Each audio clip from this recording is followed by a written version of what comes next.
সুবিধাবঞ্চিত শিশুদের মাঝে শীতবস্ত্র বিতরণ করেছেন জেলা প্রশাসক মোহাম্মদ জহিদুল ইসলাম মিয়া। বৃহস্পতিবার 16 জানুয়ারি রাত 8টায় মুসলিমনগর বাইতুল আমান সরকারি শিশু পরিবার এতিমখানায় কম্বল ও কমলা বিতরণ করা হয়। এ সময় উপস্থিত ছিলেন অতিরিক্ত জেলা প্রশাসক মোহাম্মদ জাহিদ হাসান, সদর উপজেলা নির্বাহী অফিসার আবু জাফর সাদিক চৌধুরী, জেলা সমাজসেবা অফিসার মোহাম্মদ আসাদুজ্জামান সর্দার, এতিমখানার উপ তত্ত্বাবধায়ক মোহাম্মদ রিয়াজ উদ্দিন, সহকারী তত্ত্বাবধায়ক সেলিনা খাতুন, এনায়েতনগর ইউনিয়ন পরিষদের chairman Mohammad Asaduzzaman, UP member Mohammad Kamrul Islam, UP member Ataur Rahman Pradhan, UP member Farhana, UP member Shakina Akter প্রমুখ। পরে ধর্মগঞ্জ পাকাপুল মুহিউস সুন্নাহ জামিয়া সিদ্দিকা ইসলামিয়া মাদ্রাসার শিক্ষার্থীদের মাঝে কম্বল বিতরণ ও মাদ্রাসায় 2 টন চাল প্রদান করেন জেলা প্রশাসক সহ অতিথিবৃন্দরা।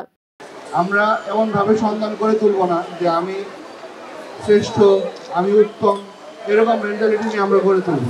আমরা সমাজের সবাই মানুষ, সবাই সমান, এই মেন্টালিটি থাকবে তাদের মধ্যে।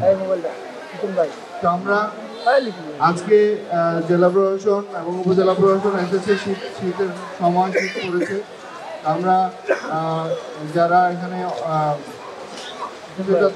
দারিদ্র পীড়িত আছে তাদের জন্য আমরা কিছু কম্বল নিয়ে এসেছি এবং আপনাদের কাছেও জানতে এসেছি যদি আপনাদের আরও কোনো সমস্যা থাকে, আমাদের যারা আগামী দিনে যারা ভবিষ্যৎ যারা এই দেশ পরিচালনা করবে তাদের জন্য আমাদের কাজ করতে হবে। তাদের যদি কোনো সমস্যা থাকে সেই জন্য আমাদের সবাইকে এগিয়ে আসতে হবে। রিপোর্ট করেছেন সুমন ইসলাম, NN টিভি, নারায়ণগঞ্জ।